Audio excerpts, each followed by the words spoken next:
This is section 4.2, constant percentage change. Now we talked about percent change, which was percent increase, percent decrease, way back in chapter P. So if you need to go back and look at how we calculate those, that might be a fun thing to do. So our first topic, percentage growth rate and growth factor.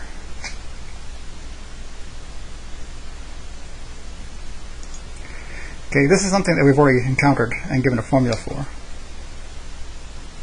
We just didn't necessarily call it back then, but that's what it is. So a function is exponential if it shows constant percentage growth, which is increase, or decay, which would be decrease. So it has to show a constant percentage growth or decay. Now what does this mean though in terms of percents? So for number one, for a function with discrete, which means daily, weekly, monthly, yearly, hourly, something like that, some word that ends in ly, percentage growth rate r, the growth rate a is 100% plus r%, which as decimal numbers would be, a would be 1 plus r. So that the growth factor would be 1 plus r. That should actually say growth factor a.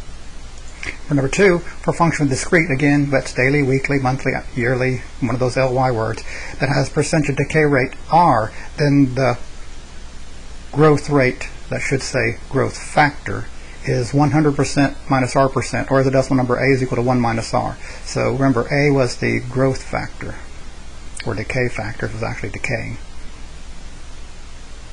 So that's the relationship between the rate r and the factor a.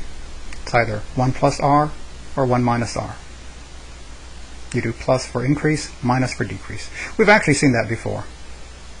We had that when we did the 50% more people have the disease and the epidemic problem.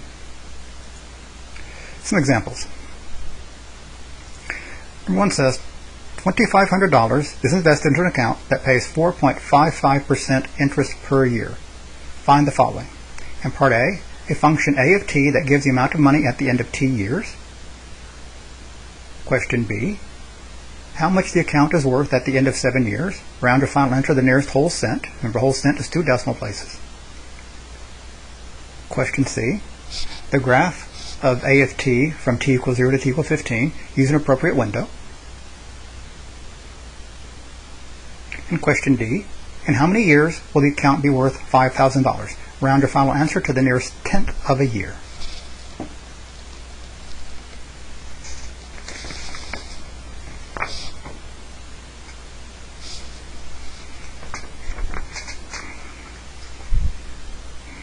So, our solutions. For part A, okay, remember that we're doing an increase, so A is going to be 1 plus R. So R is 4.55%, which as a decimal number is 0.0455. So that means A is going to be 1 plus 0.0455. So A is equal to 1.0455. That's our growth factor. Now we're told how much we start with. We're starting with $2,500. So our A of t is 2,500 times 1.0455 raised to the t power. That gives the amount of money at the end of t years. Okay, because of what questions B, C, and D make us do, we may as well go ahead and put this into our calculator. So that way we can evaluate A of 7. So let's see, let's take out the calculator. Okay, so let's put it in our y equals. So that's going to be 2500, open parenthesis, 1.0455, close parenthesis, raised to t power. Okay, get out of the exponent. And we quit. Okay, now for question B, we want to find A of 7.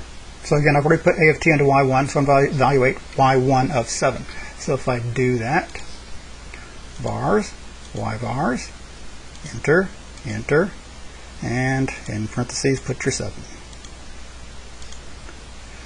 So to the nearest whole cent, $3,413.57. Okay, so we see that there. So again, to the nearest whole cent, $3,413.57. That's what we have at the end of 7 years. Okay, question C, we're supposed to graph a of t from t equals 0 to t equals 15. So that's why my x is this way, 0 to 15 in increments of 1. Okay, because of this amount after just 7 years, I decided to go to 7,000, but I'm thinking that maybe I might be able to double it in another 7 years. So let me set up my calculator to correspond to that. So let's clear that out. Window. Okay, x min is 0. The max is 15. We'll do it in increments of 1. The minimum for y is 0. A maximum of 7,000. Again, slightly double what that is, or more than double. And then we'll go in increments of 100. And then we just graph away. Okay.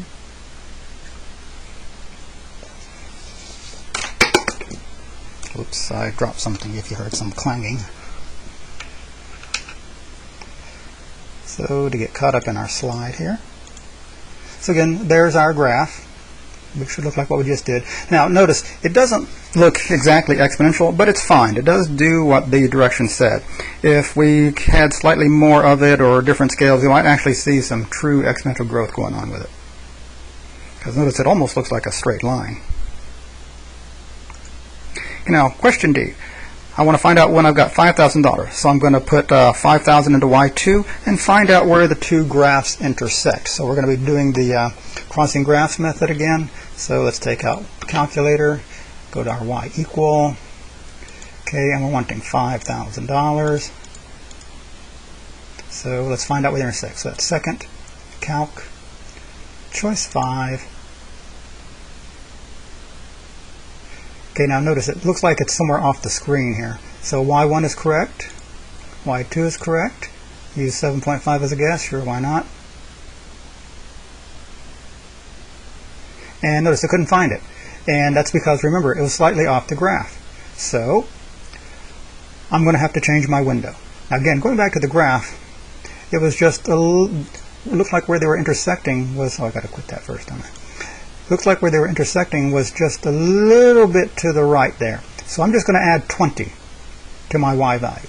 So for my window, let's set the y max to just a little bit more than the 7,000. So 7020. Okay, let it go out an extra 20. No, excuse me. The y max was okay, wasn't it? It was the x.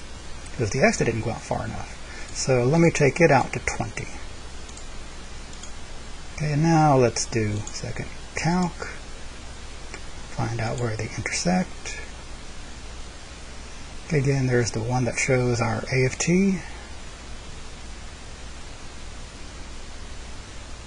There's our 5,000. And this time we do see where they intersect. So that is y1, that is y2, our guess. Okay, so they intersect at 15.578, etc. years. So let's see what's going on here. So I did the same thing. They didn't intersect. I increased my x max to 20. And again, 15.578, etc. So to the nearest tenth in about 15.6 years. Okay. So in about 15.6 years, we'll have about $5,000 in our account.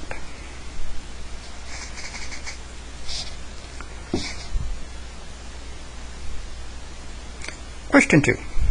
A substance decays at a constant rate of 12% per year. Find a function q of t that gives the quantity present at the end of t years if we started with 450 grams.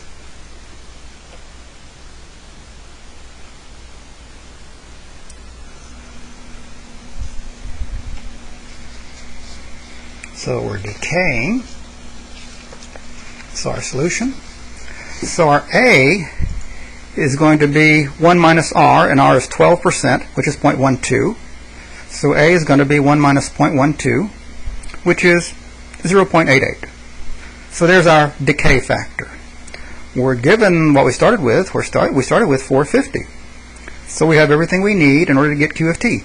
So Q of t should be 450 times 0.88 raised to the t power. Again, that should be 450, not 459. Okay. So let me go ahead and fix that. It should be 450. We started with 450, not 459.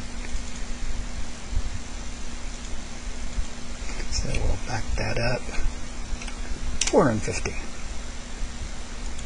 There we go. Now we're fine.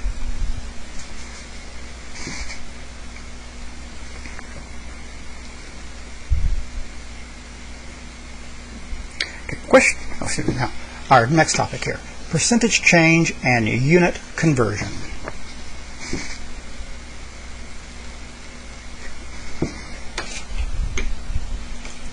Now, the last example above, suppose we wanted to know the percent decrease over a period of several years, say 12 years.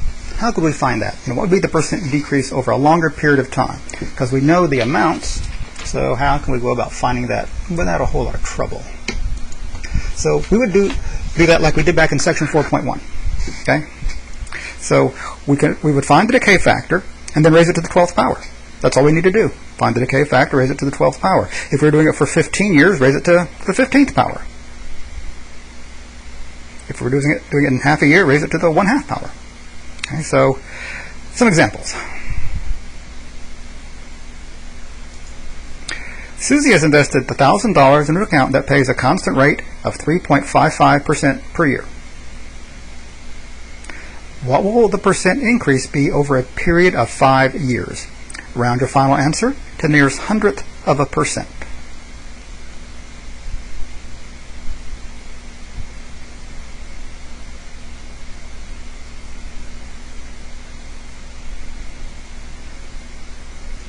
Okay, so our solution. Again, let's figure out our A, our growth factor.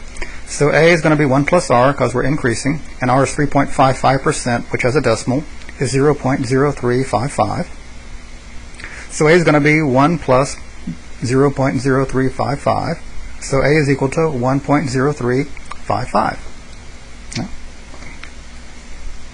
Now we're trying to find out the percent increase over a period of 5 years, so we're going to take that growth factor, 1.0355, and raise it to the 5th power. Again, if it was a 7-year, we'd raise it to the 7th power.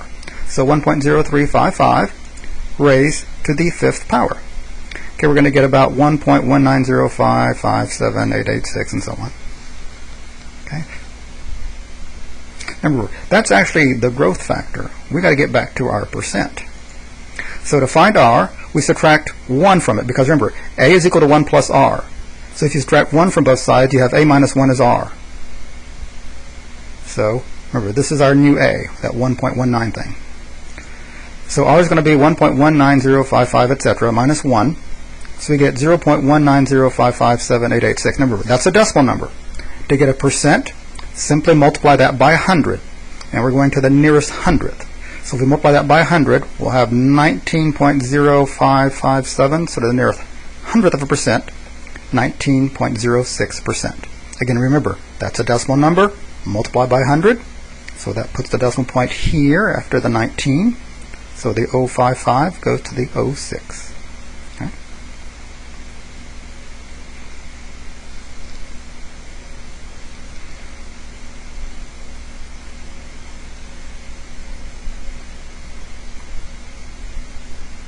Our second example is similar to that, except we're going to use a decay. Notice the amount of money she invested doesn't seem to have anything to do with the problem. What really matters is the constant rate. Number 2. A radioactive substance decays at a rate of 13% per year. What is the percent decrease over a 7-year period? Round your final answer to the nearest hundredth of a percent.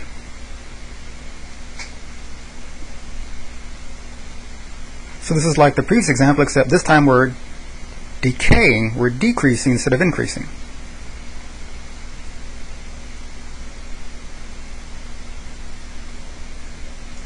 So our solution, remember, since we're decaying, A is going to be 1 minus R.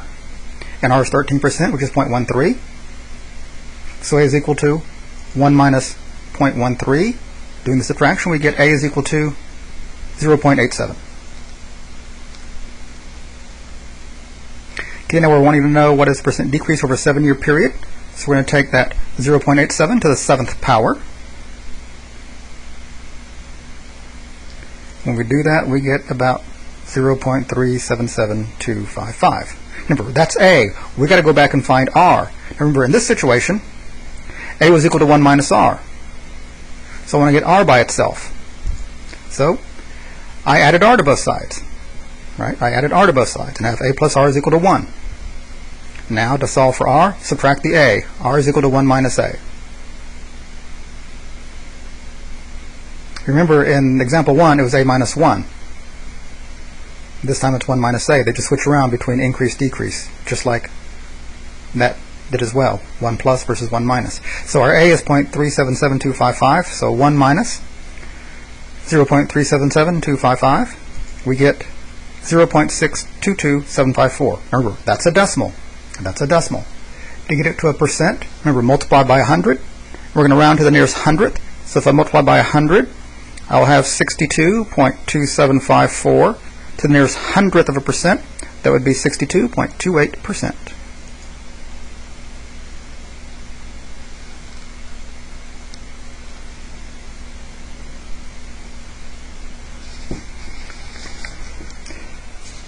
And that is the end of section 4.2.